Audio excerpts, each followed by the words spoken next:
Hello loves, welcome to my channel. My name is Charlotte. I am a women's guide, a traveller and a lover of all things mystical and feminine. After a decade on the spiritual path, studying things like yoga, facilitating Reiki, retreats, yoga retreats, one-to-one healings, even diving very deep into Peruvian shamanism for about 4 years, I've now come to this deep homecoming of women's work and of guiding women back to their bodies. So I'm just kind of coming off of my hiatus at the moment, and I'm kind of at the tail end of my Saturn return. So I'd love to tell you a story, or the many stories that I embarked on to find this path, and also what I've been doing in my kind of time away from work before I had my hiatus. Am I saying it right? My hiatus.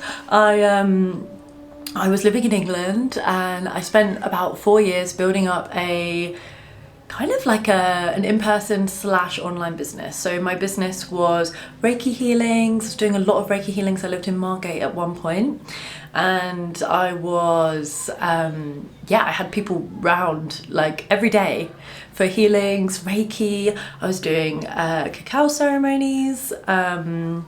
I was also teaching a yoga studio in Faversham. That was really gorgeous. Yoga definitely is my longest love. I've been practicing yoga for over 10 years. Absolutely love it. Yeah, still practice yoga to this day. It's such a gift of a practice.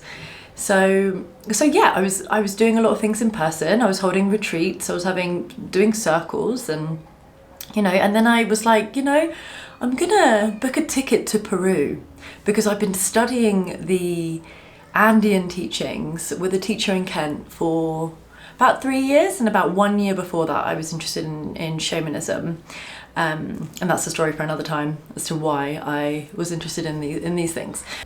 So I booked my ticket to Peru, and I booked to do this retreat, this course, this kind of pilgrimage with a teacher called Maestro Puma, who lives up in the Andean mountains. He's from Chinchero, and a lot of Puma's teachings were based around land-based teachings. It's really about connecting to Mother Earth, which is what they call in Peru Pachamama. And I felt deeply connected to these teachings.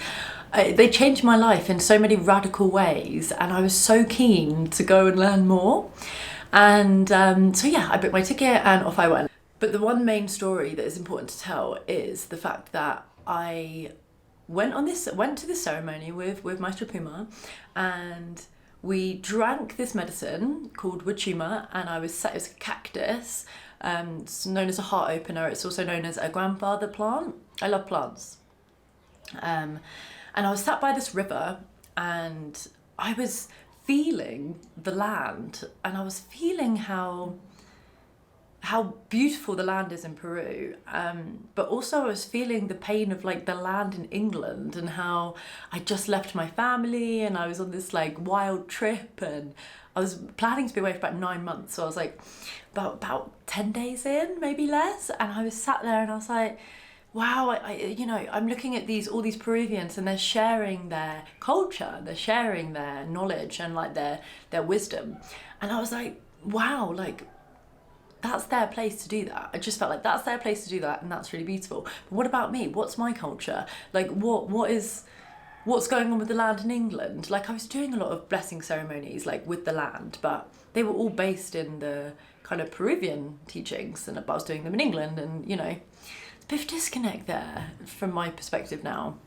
And anyway, so I was crying about this, about the land, and I was by this river, and this lady came up to me who was a healer, and she was Peruvian, and she said to me, Charlotte, you should tell the grass and the river and the flowers how you're feeling and what you're feeling, because they're listening to you. They're gonna listen, and they're gonna help you. And I was like, just kind of like on my hands and knees, by this river, crying about the land. And I did tell them. I did tell the plants and everything, and slowly this energy started to leave me and go down the river, and I felt really empowered and really beautiful. And And then I got this call from Maestro Puma to come and receive a coca leaf reading. And without going into too much detail, I had this coca leaf reading, and what happened in the coca leaf reading was the one main thing that he said that never left me is, he looked at me and he said, if only your hat had a point on it, maybe you'd remember that you're a witch. And I just looked at him and, you know, this is someone that I really wanted to study in Peru. I wanted to deepen my knowledge of these teachings. And I had this maestro who's kind of saying to me no, your power is in your own, it's in your own country, and it's, you know, the wisdom, your wisdom lies within your roots, and all kind of, you know, these things around this topic. And I was just flabbergasted. I was in shock, basically, and didn't talk for about 3 hours, and just sat there in silence and was like, what does this all mean for me? You know, what does this all mean? And then anyway, so that's an important part of the journey. So then I left it and I was like, you know what? I'm going to detach from these teachings a little bit. And I'm just going to flow. I'm traveling. I'm going to flow with the universe and see what comes to me. And so then, fast forward, I fly to Mexico, and then I fly to Guatemala. And when I was in Guatemala, I met my now fiance, who I met in Guatemala, and we met in the street, and yeah, that was it. Ever since we met, from the day we met, we traveled together ever since. So I just want to add a really important point to a lot of this journey, which is the fact that my partner Pablo is Mexican.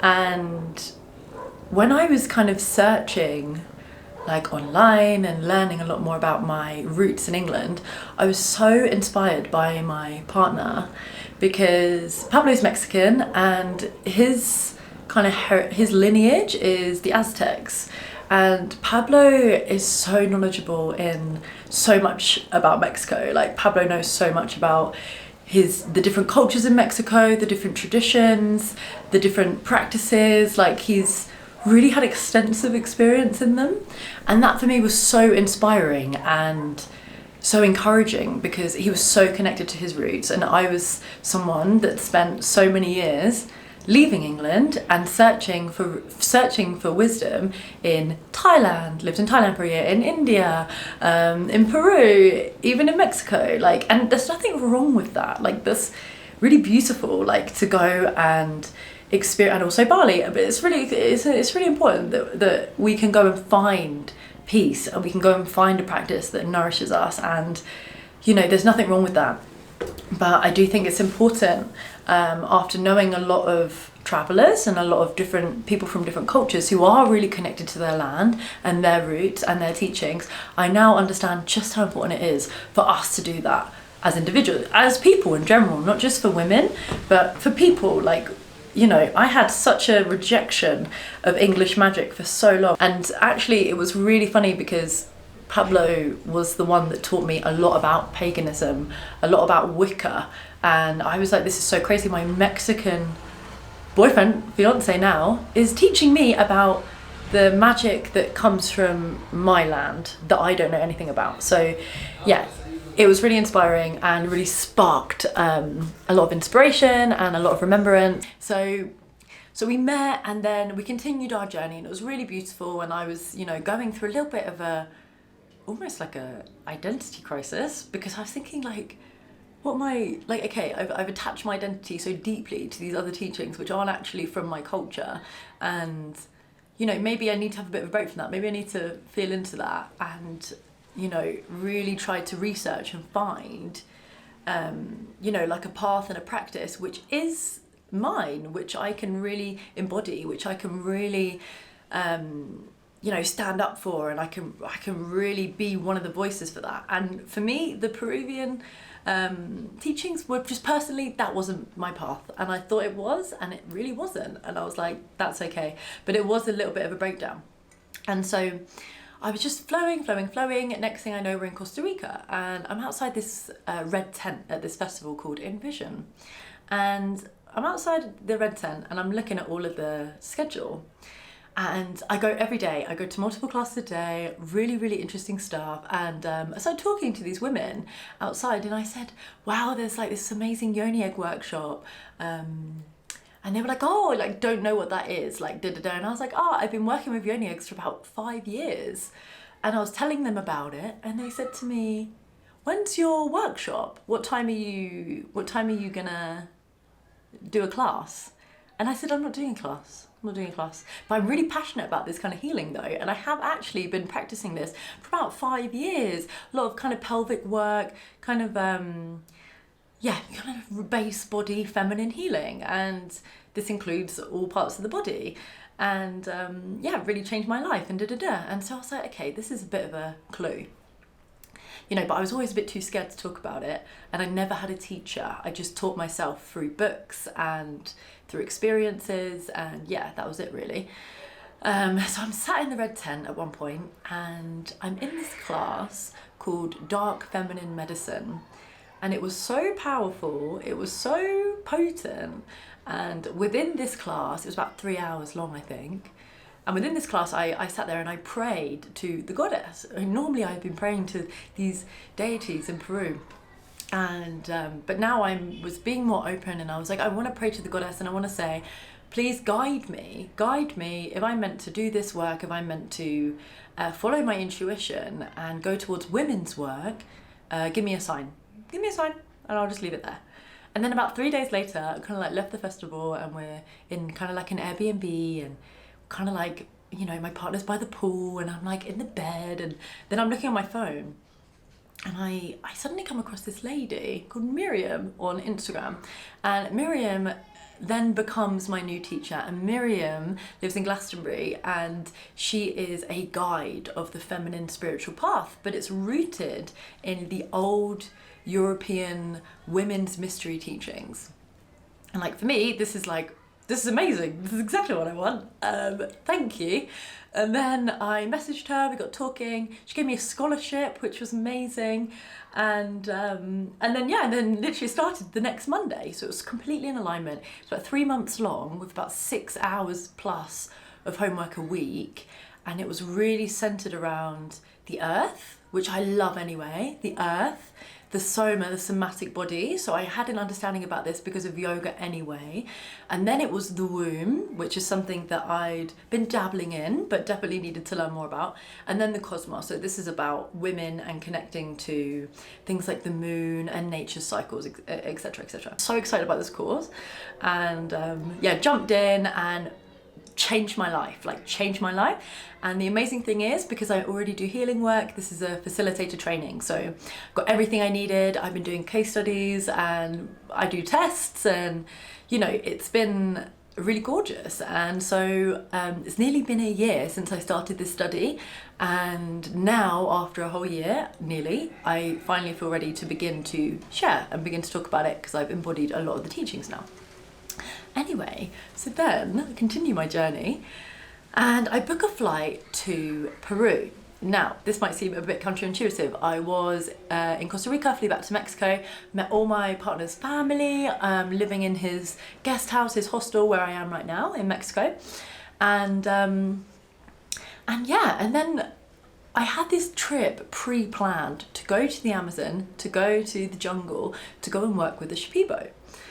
And this was already pre-planned, and I already prepaid it, but I had this like deep feeling maybe I shouldn't go, or like maybe it's not right to go. A couple of my friends had already booked and already paid, and the people pleaser in me, which is a lesson that I've learned, the people pleaser in me was like, oh well, they've already booked and paid, and I should probably go.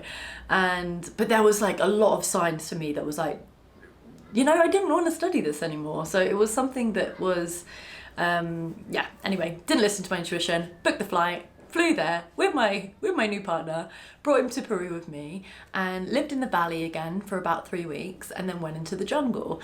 And I'm sure I could talk a lot about the jungle, but I won't really. And when I was working with the medicine, and there was really beautiful times, obviously, and with everyone there, but a lot of the message was just like, why are you doing this still? Why are you doing this still? I've worked with psychedelics for so many years, like over 10 years. And now I'm kind of at a point in my life where, I really want to focus on my service and like what is going to be my kind of life's work, if you will. And yeah, it was very clear for me, like women's work, you know, working with the plants. Of course I love psychedelics, they have a dear place in my heart, but working with things in like microdose form is also very, very effective. And also following through on your actions is very effective, and tending to your family relationships is very effective, and all of these kind of like things, like maintaining relationships and, you know, starting a family and thinking about work, all these things suddenly seemed to be the most spiritual thing I could do in my life. And it wasn't a case of like drinking medicine anymore and lying down and journeying, but just had this like big kind of realization, like, you know, this is great and this has been really beautiful, and like for now though, I'm just not really feeling right anymore.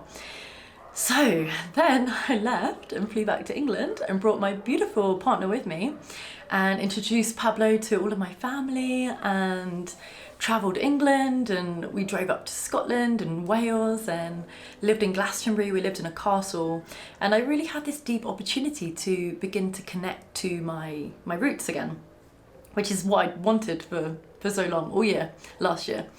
And so I was there with the land, and I was there with my body and my womb, and listening to the land and listening for my next step, because I still didn't feel ready yet to start doing Reiki. I didn't feel called to do that anymore. I just felt like, you know, I had some health complications last year, and some of the only things that were helping me was this womb work. It was like womb related stuff, pelvis related stuff, and the only thing that was helping was this practice. And I kind of just realized, like, oh my goodness, so much of my spiritual life, or my kind of 10 years studying spirituality, I've completely blocked the womb, and I've completely blocked my root. And what has been birthed from that, you know, I've kind of been like living out and up here, as so much of the kind of like new age spirituality teachings teach you to come up into the body, up to lift the energy up from the body and to ascend, essentially. But the women's journey is not like that. This is what I've learned. For women especially, we need to descend into the body. So this is the difference. Maybe for men, and in a lot of new age spirituality teachings, we're thinking about ascension, rising the energy up, squeeze the pelvic floor up. But we're actually learning now, in a lot of studies, that that's actually not good for our pelvic floor to squeeze and tighten the muscles. Actually, it's much more beneficial for us to do things like internal massage. Okay, my camera just overheated, so I'm gonna leave her here. Okay. So, what was I saying? About the internal massage. And actually, like, a lot of these new age spiritual teachings are teaching us that the base of the body is sinful and dirty, and we need to draw that energy up to be purified, to be cleansed. And basically, the higher chakras are, the better. And that's not true. It's not true. And actually, the women's spiritual path is teaching us that we need to descend into the body as women, and we need to connect to our wombs, our root, our pelvis, the earth, our feet, our bodies. Like, this is where it's all happening. This is where we find our power. And I've started to realize, like, that the base, the pelvis, is the seat of our power as women, yes, but it also is like our throne. Like, the womb is like a cosmic gateway. Like, but, you know, I could talk very, very woo-woo about it all, but I want to kind of keep it quite grounded. But ultimately, if we recognise that the womb is the space where we create life, and it's the space where, you know, souls come through when we're birthing. So for women especially, we need to be concerned with the pelvis, because we are birthing here, and we are bleeding here, and we're orgasming here, and we're making love here, and like all of this space here, we need to kind of focus on for women, because I don't know, from my perception, there's so many women that are suffering from a lot of different issues. Let's say it's like, let's start with like numbness, for example, but there's also PCOS, endometriosis. There's also, like, you know, there's so many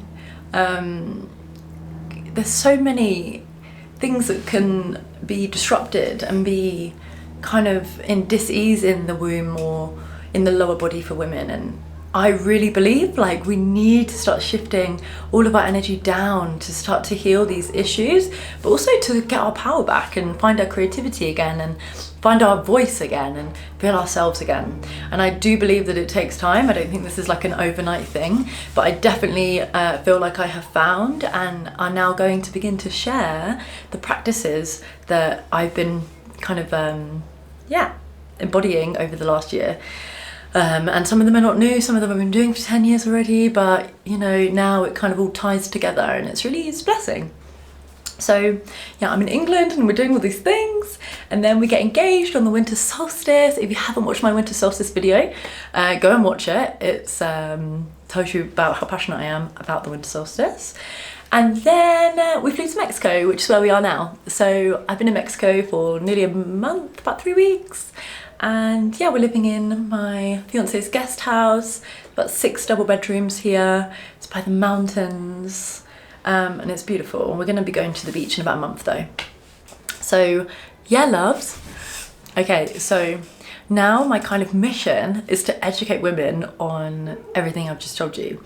And this is really my mission, to begin to share the feminine spiritual path with as many women as I can, and to create as much free content as I can. I want to make as much free content as possible, and this is going to be things like yoga nidras, yoga for different phases of your cycle, different foods, womb massage, womb meditations, the cockerel over there, and many things. Like also, I think it's so important to educate women on the fact that we were once worshipped and revered as the goddess by simply being a woman in ancient Europe. And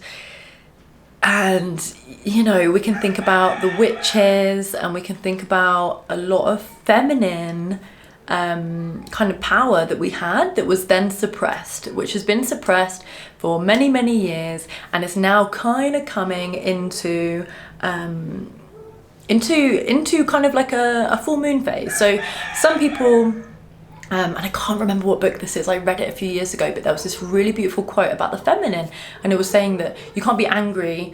Well, some people obviously are, and that's okay. You can feel it. I felt it too, about our ancestors and the rage and the epigenetics that we carry in our body of that rage, of witches being burned, feminine suppression, you know, women not even having a bank account in England until, you know, the last 50 or 60 years, I don't know, roughly. And we can feel that rage, and that's really important, and that's definitely part of the healing journey for women. But it's also recognizing that the feminine goes through her phases, and just like the feminine went away for a point in history, it's almost like the new moon phase of the feminine. And we can think now to the feminine returning as kind of coming back into her fullness, back into the full moon, and no doubt she will cycle again, and it goes like this. But this is nature, and this is the nature of the goddess, I believe, from my experience and from my perception and through my thoughts. So yeah, I feel so passionate about it, and finally I'm finding my voice to talk about something that I find so important and so relevant, and yeah, just want to have a little celebration for that. So this is my mission now, to create as much content and resources as I can while I'm here in Mexico, and beyond, of course, for women who want to feel themselves again, for women to connect to their bodies again, to feel pleasure again, to feel creative again, to feel hopeful again, to feel grounded again, like to feel sane again, you know, whatever it is. I really believe these practices are like one of the deepest homecomings we can have, and yeah, redirecting women back to their wombs is so massive. So welcome. This is a new chapter for me, and welcome to you if you're watching, joining me at this very kind of early beginner stage in this.